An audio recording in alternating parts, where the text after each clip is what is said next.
forum in Brussels about a month ago now, and we were somewhat successful in getting governments, and not just foreign ministries, but also the equivalent of interior ministries round the table, to hear also the version from the intelligence services and law enforcement. And I think it's important that we continually and indeed up the ante of engagement with these sources in government as well.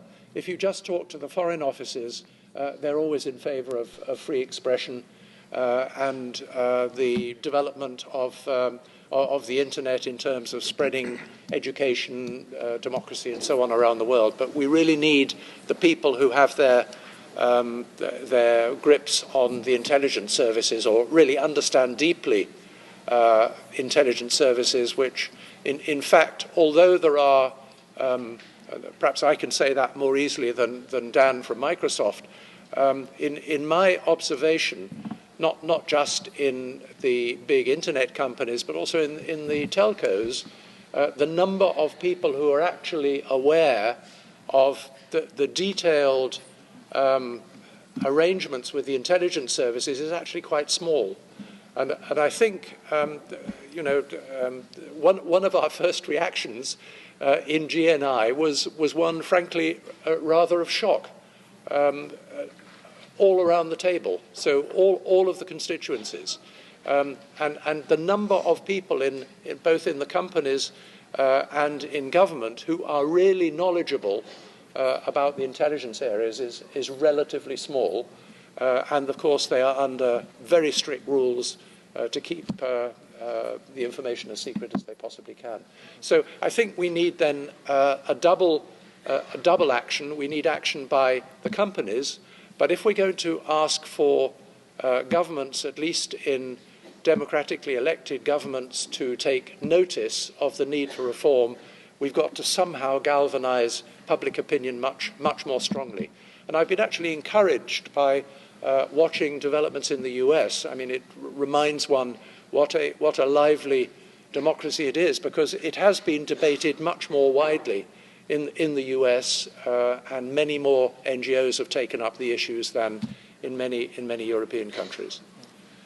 So I think that just very quickly there, and then quickly to your question of the filtering companies and a little bit the dual use problem.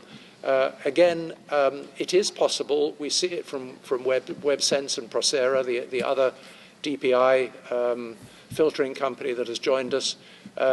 They can establish their own rules, and they can refuse to accept contracts where the undesirable use is not excluded. And in this case, as you reported quite rightly, they did manage to persuade many others of their competitors not to enter that particular bidding process.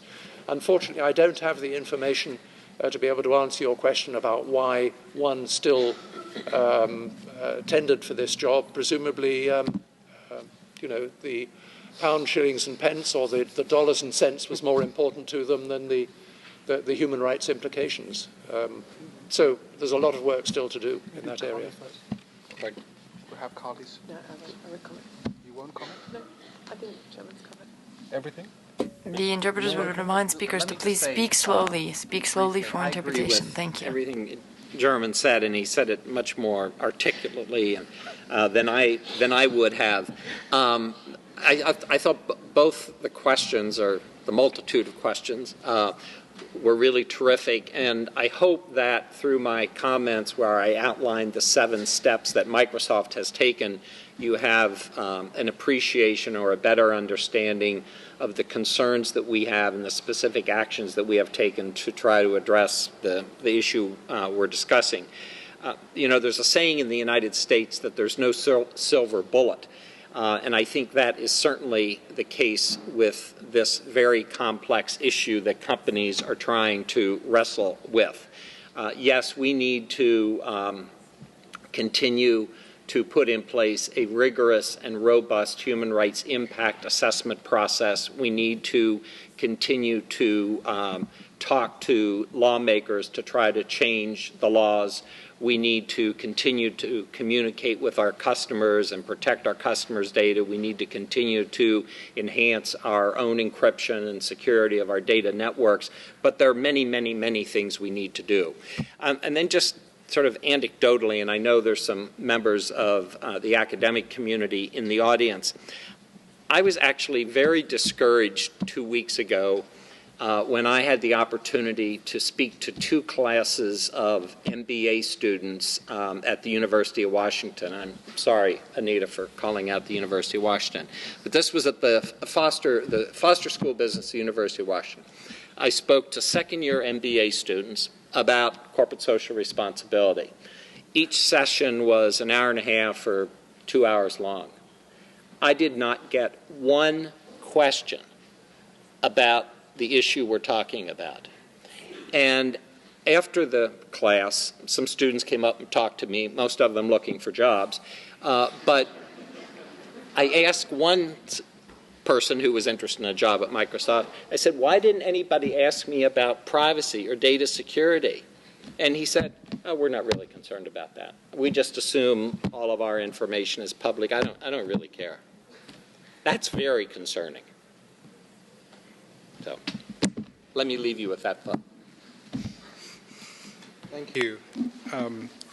Now, just before we go to the next question, I will share an anecdote on the reverse. I was in a class in Singapore with American students. It was a twinning program, Singapore University and Santa Clara University, and almost the first question was, what about internet privacy? And this was 4 months ago. This was before things had happened, almost just before things had happened. It's very interesting. And everybody there in that room was looking for a job outside of America. So, wow. Anyway, there we are. There's a lesson. We have another, next question, please. Yeah. So I'm New Zealand's Chief Human Rights Commissioner, obviously one of the Five Eyes, but I'm also the nephew of a surgeon who for 20 years from 1967 worked in the, headed the Belfast's biggest hospital's casualty ward.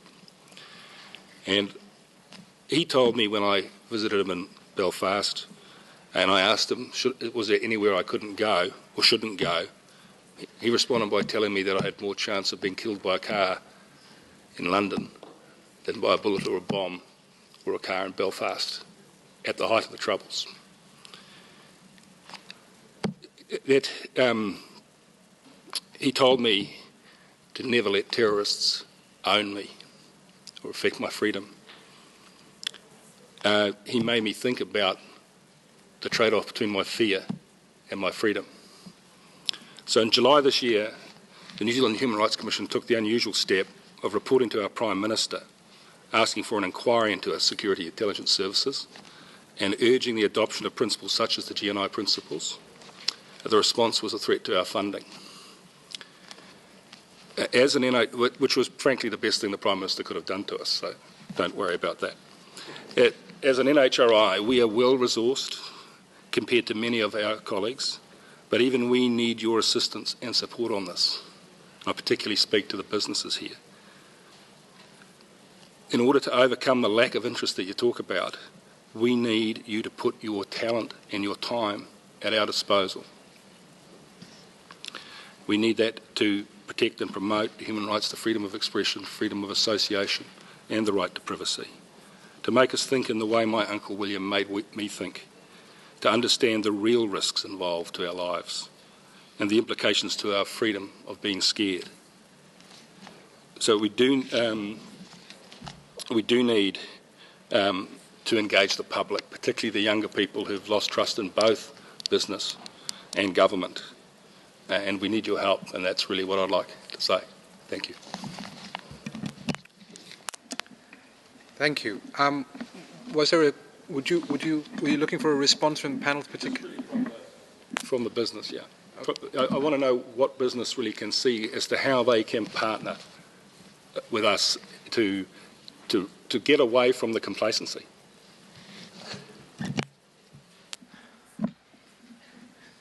I think there's many. I think there's many things businesses should and can do. I'm trying to think Microsoft and Ireland and what specifically we can do.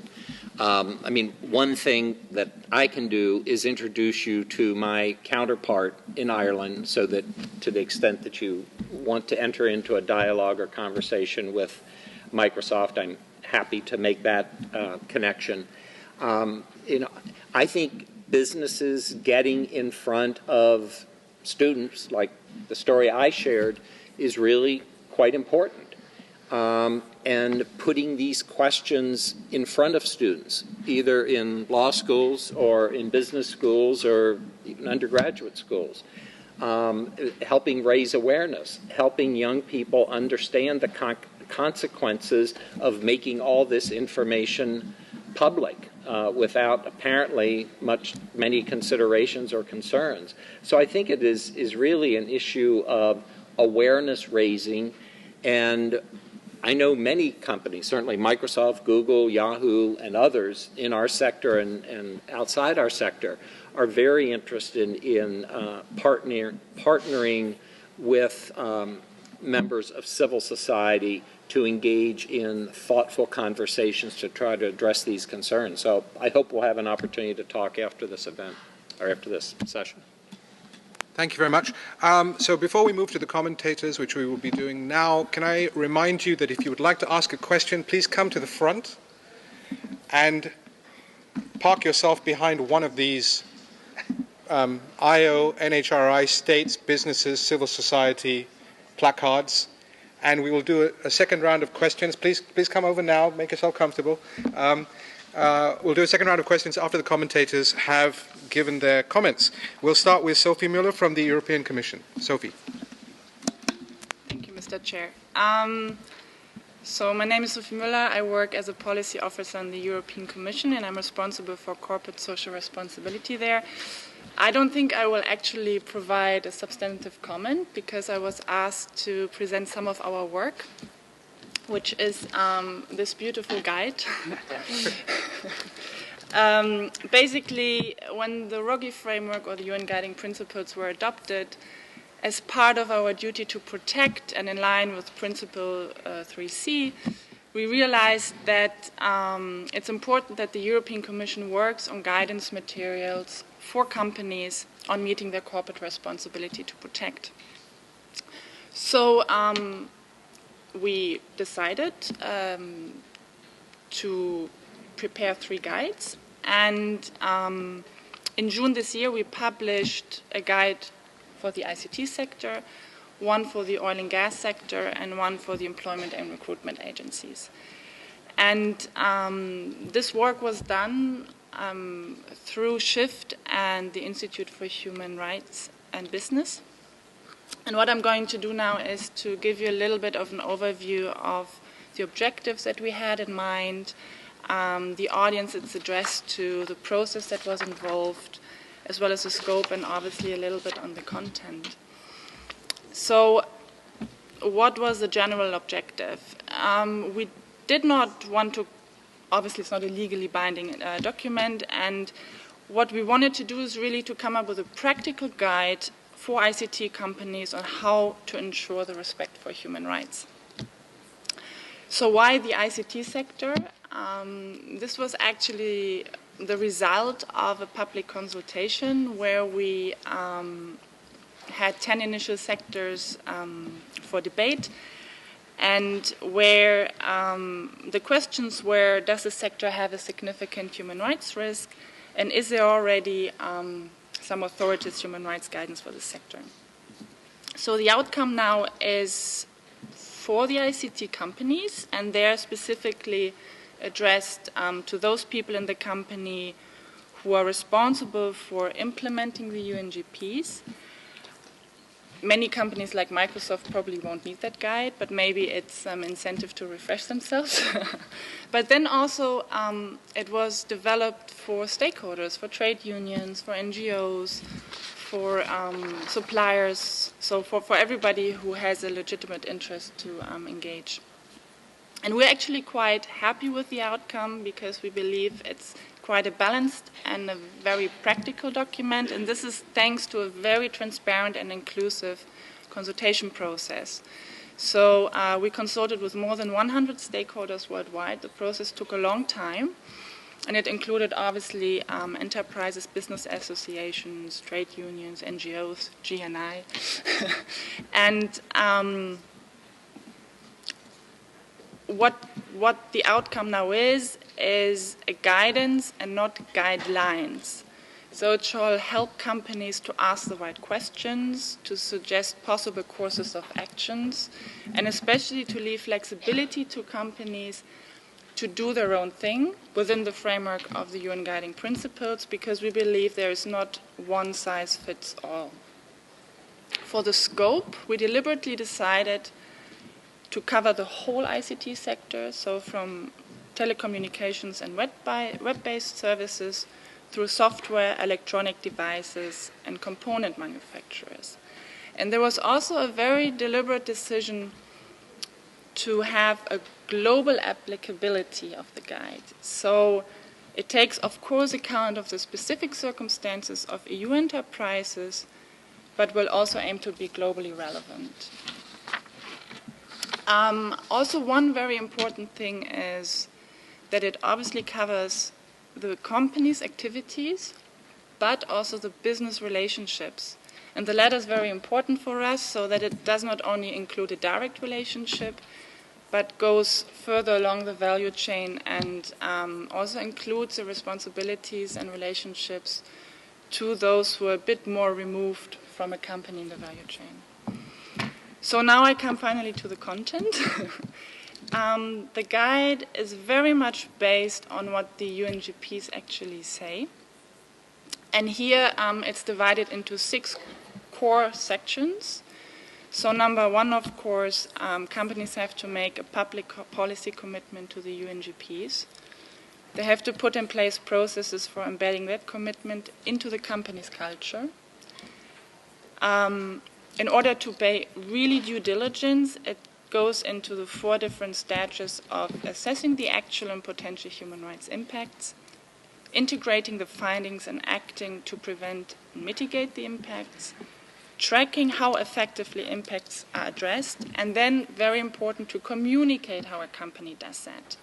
And then, obviously, the 3rd part, to put a remediation process in place through which companies actively engage to remediate the impacts it might have caused or contributed to.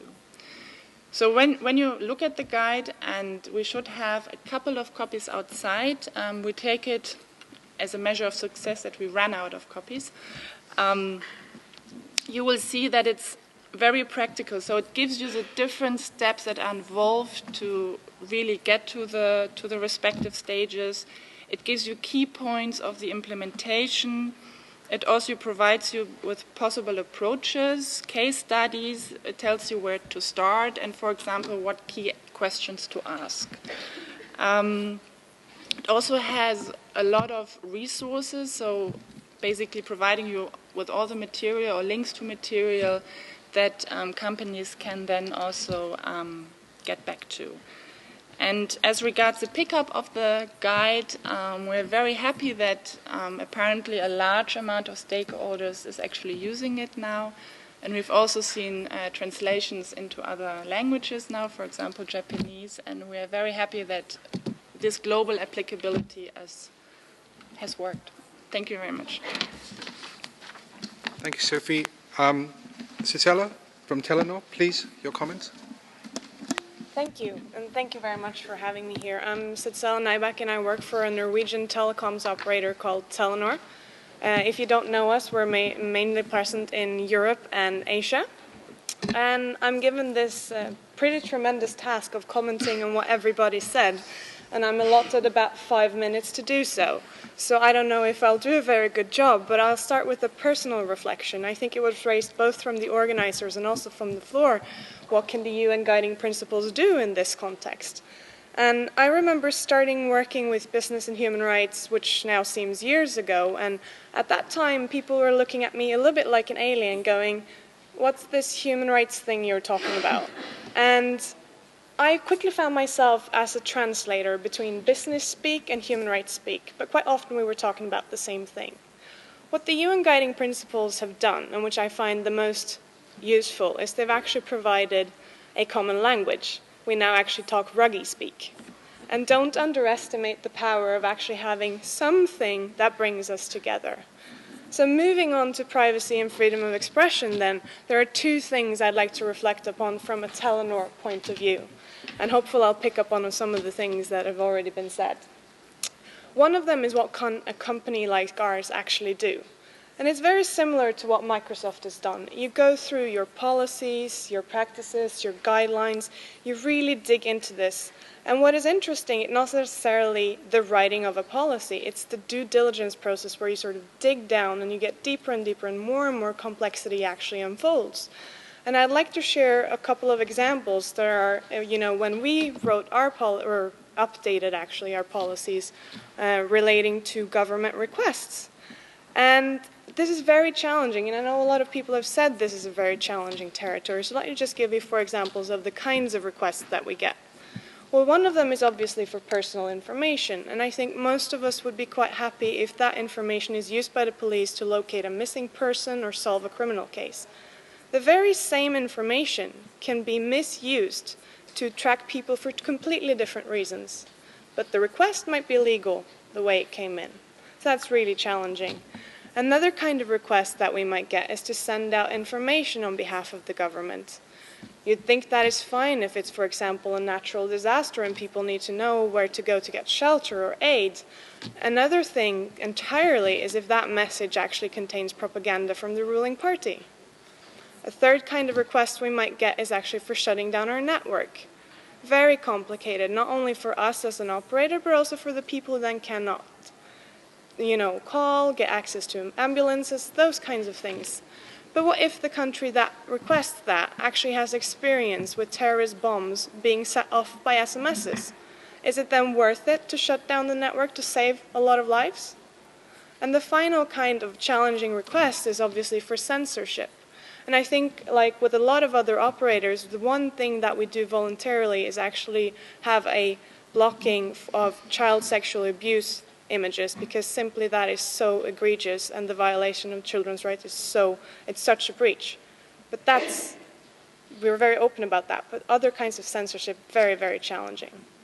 And that's just to put a little bit of flavor on, from an operator perspective, what kind of, requests we get, the different kinds of evaluations you have to do. But you get to a point where internally you can improve your processes as much as you like, and it is a continuous improvement circle. But you actually have to move outside. You have to talk to stakeholders. You have to engage with governments. You have to engage with others. And that's where the telecoms industry dialogue that Jermyn referred to earlier comes into play for us as an operator. We sat down some operators and vendors a couple of years back, and we said, okay, we're experiencing these challenges that I just told you about. Are you guys experiencing the same? Well, yes, turns out we all are. And we said, in a very informal setting, okay, let's experiment and see what we can do. And then in March this year, we actually formalized that a lot more with entering into a 2-year partnership with the GNI and also introducing a set of guiding principles. And if you look at those principles, and I know, Carly, you said it was challenging us to resist. In those principles, you'll actually find alternative ways of how you can, as an operator, try to at least raise these issues and resist. And I found the learning forum that we had just now in November that Jermyn referred to incredibly useful, because it's in settings where you can sit down and discuss with governments, civil society, others, what the challenges look like from the different perspectives, that you can actually start forming a path going forward. And that was my comment. Thank you. I think it was very important to actually understand the challenges of having to make these judgment calls when you're within a corporate structure and delivering a particular service which has so many elements and dimensions of value and consequence. So I think that was an excellent comment. Thank you very much for that. We've got about 15 to 20 minutes left. We're going to have a round of questions. It is a bit disappointing to see that we don't have any business questions or others sitting behind these placards. But please, let's do this block here, all 3 of you, in sequence from this side. Thank you. Nita Ramasastry. I'm from the University of Washington, not from the business school, from the law school. So Dan, when you come to talk to my students, I'll make sure that they give you a lot of questions. And I guess I'm considered an other. Is that right on this chart here? So I'm an other. The panel is discussed. I've heard the term human rights used several times, but I predominantly heard most of the panelists speak about the right to privacy and the right to freedom of speech or expression. So I have a question that's really for Carly and for Dan, which is that privacy may be one of the rights implicated when there is a request for information or a request for government to actually engage in some kind of surveillance. But that's one step, and that there may be subsequent rights impacted. And I just made a little list here thinking about the right to life, freedom from torture, discrimination, freedom of association, religion, etc.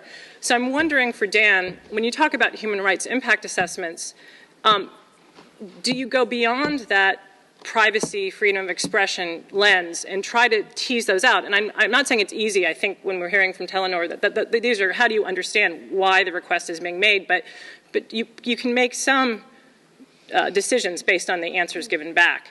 And for Carly, I think it's the same question, because you did mention human rights, but then spoke really more passionately about privacy and freedom of expression. To what extent your own narrative, as you ask companies to take these 3 steps, is about these other harms?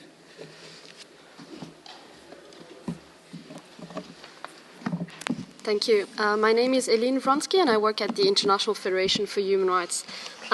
I mean, we have taken good note of the efforts of the European Commission to produce these guides on what human rights due diligence means for this sector, and it's certainly, very interesting for the companies. The thing is that it relies on the goodwill of companies, and we have the companies here that do engage in GNI, for example, and I do acknowledge that you have numerous challenges and that is not easy. But I just wanted to touch upon the fact that there are companies out there that are actually specializing in surveillance technology and whose business is to sell those technologies to dictatorship.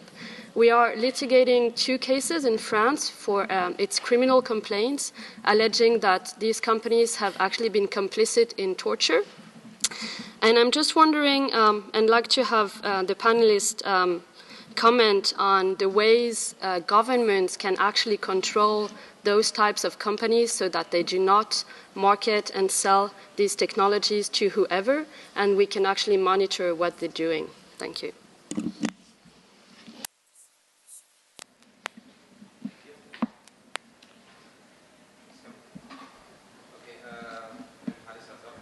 Microphone. In Indonesia, I have a few things to be made here. First, I think I haven't heard about any discussion at all in this room about the right to access the informations. I'm afraid that our discussion has been too advanced, looking on the way around whether there is information about the business. But actually, the business has not been done like in the South or in my country, like in Indonesia. I think we have a tremendous communication and information business, and it's been used by a lot of people only in the big cities, I'm afraid so. The question is how to ensure that a good business can be delivered also to the less advantaged people, because this is important on how for them to develop communication with the government or with the local government in doing to do the monitoring or to see what is the development about 1 or 2 reports that been delivered to the local government. So I think this is quite a crucial one, because yesterday I was in a discussion about the business and human rights in Asia. We have a lot of indigenous people, for instance. How does the technology develop or bridging the issue to them? Because they also need to know more and more about how to deal with on how to make use the global compact, for instance. But they live in a coastal area, they live in the mountain.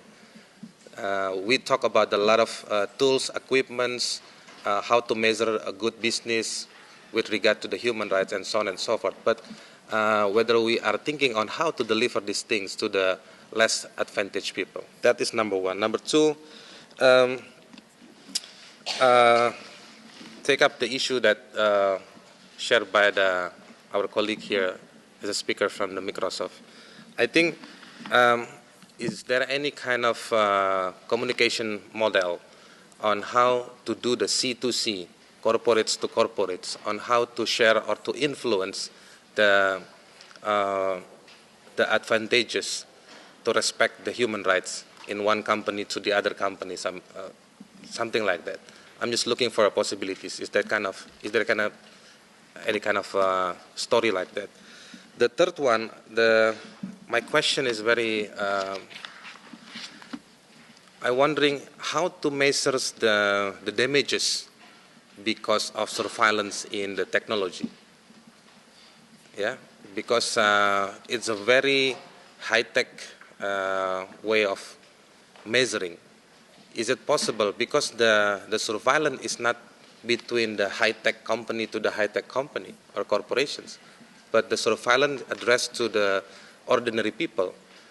So is there any simple or easy way on how to measure the impact, the damages because of the surveillance in our digital life, something like that?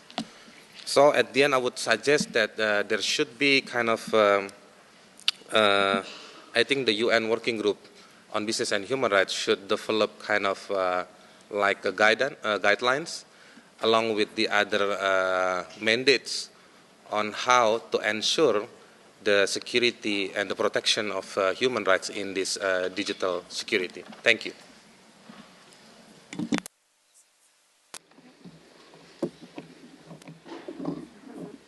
It's working. It's working. Okay. So I'm Alex from Privacy International as well. I just had two questions, actually. One for Dan Bross from Microsoft. You're talking about trust and rebuilding the trust, and you mentioned your human rights impact assessments of your operation and your services and products. But how can we build trust when revelations are made about secret pacts between Microsoft and, the use of Skype and the information on Skype given to the NSA? How is Microsoft, dealing with the history and how it's been involved and looking to the future? And then to both Mr. Brooks and Dan Bross, looking at Brazil, who's announced a global multi-stakeholder meeting on internet governance on the 23rd and 24th of April next year, how you will be involved or already involved in the preparations for that event.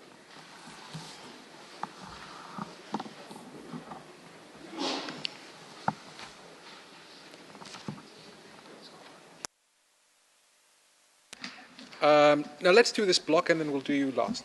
Okay, thank you. Just briefly, to address the representative from the University of Washington, absolutely, as part of our discourse as privacy advocates, we believe that the right to privacy is an important right to protect in itself, but mostly as an enabler of other rights. So the right to privacy is intrinsically linked with personal autonomy and dignity. And thus it is a prerequisite for example, sexual rights, as one example, or political rights, rights to religious beliefs, etc. So in our discourse generally with companies and with governments, we talk very much of the right as an enabler, and as surveillance as affecting not only the right in itself, but many, many other rights. I think the clearest example is when surveillance is used for torture. And that's absolutely something we've seen in countries like Bahrain, Egypt, Libya, etc. Illustrating how surveillance can be used to achieve other ends is one of the most important things that we need to try to do better as civil society, I think, because it's a better way to illustrate the harms involved. I won't speak too much to the comment from the International Federation on Human Rights, because we've been working with the Federation as well on issues around surveillance technology, and the primary way from our perspective, and I'm sure the representative agrees, is for governments to pass controls that prevent the export of surveillance technology to countries with negative human rights records. Such controls do not yet exist, and they are sorely needed. And to the representative from Indonesia, I will just pick up on your first question about the right of access to technologies and to the internet. It's absolutely an imperative that all people have access to the internet, as I spoke earlier about the internet being such an important facilitator of human rights. However, I think that we should not go blindly into seeking access to the internet without asking on what terms is access given. It's not enough just to give developing countries, for example, internet access, mobile telephones, etc., when those same technologies can be used to repress their human rights. So we need to demand access that is not only access in itself, but is free and open and fair, safe and secure, and promoting the rights to privacy and free expression. Let me just, I'll start where you just left off in terms of access to technology. I mean, I would agree with everything she just said in terms of access is one question, one part of the equation, but access under what conditions and what terms, and making sure that people are given access, but with full awareness of and commitment to protection of human rights and no adverse impacts.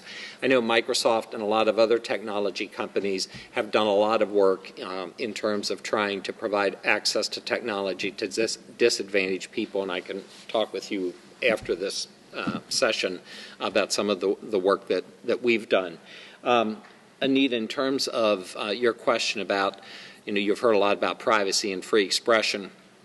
I think that's a really important point. And quite honestly, one of the many conversations I've had internally with my colleagues is really defining human rights and unpacking human rights. As an ICT company, we have been long working in the area of free expression and privacy and data security. So when the Ruggie Principles came out and we started talking about developing our global human rights statement, people's first reaction was to default to those issues that we had already done a lot of work on. But through our human rights impact assessment process, it has become very clear to many of my colleagues that the issue of human rights and sort of going down the human rights value chain, if you will, is a much more complex issue, and one question leads to another question, and those are some of the learnings that we've taken away from our human rights impact assessment process. And then to the question about Skype, as I mentioned, we shared your concerns, and we no longer have the partner in China that you're concerned about, that we're concerned about. We severed that partnership. We have a new partner in place, and we are committed to making sure that that partner abides by our contract and is committed to the principles of human rights and free expression than we are.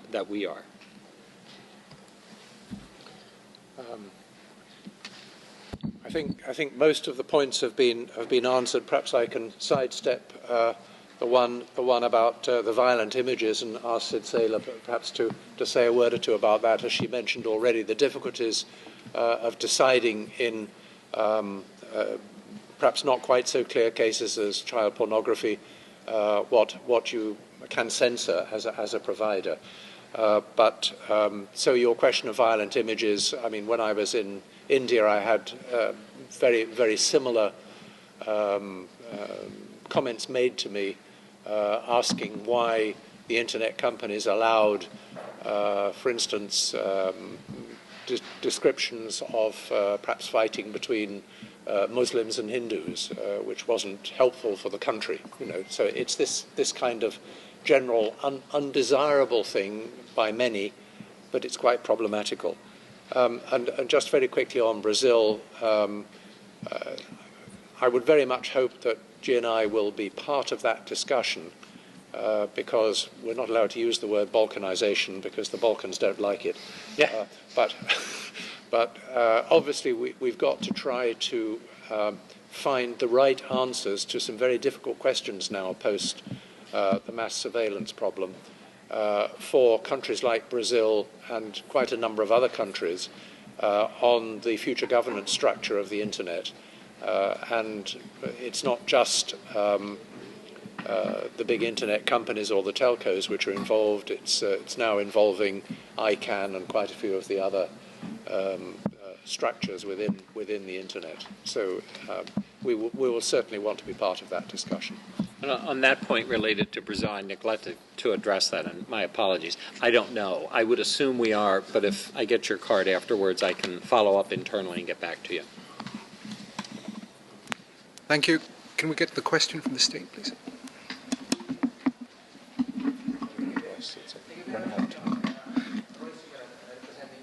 Microphone, please.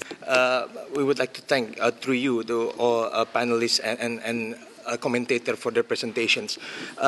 If I may, I would like to start by quoting the representative from Privacy International when she mentioned, with great powers come big responsibility. And I believe it is very valid statements, and I think it goes to all players, to all actors when we are dealing with this particular and pertinent issue. So we are talking about government, we are talking about business sectors, and also about civil society. And I believe it is imperative to note that that particular statement with regard to the power and obligation and responsibility goes to all actors at the same time. And of course, for us, it is always important to make sure that those three pillars are going to work together, because three of them are practically mutually reinforcing. The question, maybe, if I may pose to the panelists, if how to make sure we can guarantee that all these actors can be in the same page, using the same language, and also in the same pace. Or if I may make it, what do you call it, a little bit structurized, let's make sure that we are talking in the same language. When the business sector is talking about profits language, it might be very different when the government will practically, and please don't blame me for this, because the government will always using the language of territorial integrity, sovereignty, everything that practically already enshrined in the UN Charter. And of course, civil society also has its own language. So it's going to be difficult to make sure that we can go together at the same, if we are only talking using the different language. Second one, with regard to the same page, when we are talking about human rights, we have to make sure again that practically we are speaking at the same page of the human rights, with human rights that we are talking about. Right to privacy, right to freedom of expression, freedom of assembly and association. But how about rights to development, for example? The one that unfortunately under the UN framework it is becoming a little bit underdeveloped so far. And it's becoming a major concern for some of us, especially from developing countries. And in this regard, we would like to highlight the valid statements from our colleague from the Indonesian civil society that mentioning that practically now there should be a way where we can ensure business can deliver to the less advantaged people. I think I cannot agree with that more. I fully share with that kind of view. Because at the end of the day, countries will always encourage business sector as a supporting element of the national economic strategy. So it should be make sure that we are also in the same page. And then the last question, issue is about same pace, whether everybody can work in the same page or not. That's also another story, because sometimes a government has its own problem. Especially government will always have a bird's eye views. And I think it should be taken into consideration when somebody always, sometimes judging government is not moving too fast. But I think it's because the government has bird's eye views, and sometimes there is an element of bureaucratic that should be done in order to make sure that it can be fully implemented later on. So I think I'll stop it there. Thank you very much, Mr. Chairman. Jermyn, for the sake of time, to be the only one to comment on this, please. Just very quickly then, if I may. Just very quickly, I think our commentator from Telenor said that Ruggie is creating a common language. So that is one basis which is encouraging in language. And also we need more and more people to join the various collective actions. Obviously GNI is one of them. We are obviously open to more members joining. We've never had so many members applying as following the June events. So I think that's positive, and we can then begin to have a common way of tackling the problem and using the same language. I agree with you entirely that the right to development and the access to information, the access to the internet as a right, they need to be brought into the discussion as well. It's a little bit outside where GNI is, but for countries that are trying to develop and for the development agencies, certainly from Europe, that's a major focus. So I can assure you that that's certainly not lost sight of. And many of the both the ISPs, the internet companies, as well as the telcos, are doing a lot, both in the educational area, in developing modern systems of payment, for instance, and so on. So I think, you know, through technology, a lot of that development is coming, but clearly there is still a huge need to have access to phones and smartphones, above all, for, you know, the underprivileged. And I think a lot of the development monies that is currently coming from mainly Europe and perhaps North America could also be put more into that area. So I think that's good. And yes, you're right. A different pace in different countries, and that needs to be taken into account in the development programs. Thank you. I'm very glad that we can actually end this session on the word development. I think that, you know, to have moved the conversation from where we started about privacy and concerns in that dimension, but also take it back to the core aspects of development, poverty alleviation, rural divide, digital divide, all of those, I think, play into this very much. I'm also quite happy to end this session with the questions. I think if any of you have had a chance to look at our US report, we had a small section in it called The Undiscovered Controversy. And I think this idea of the digital domain is ripe for exploration. We need to take into account all of the discussions that we've put on the table here, but we are not offering at this point, you know, any solutions, because it really does need to be thought through and structured. And I hope perhaps at the next forum we will be able to have something more substantive on this. My thanks. Please join me for all the panelists and the commentators. Thank you very much. The session is adjourned.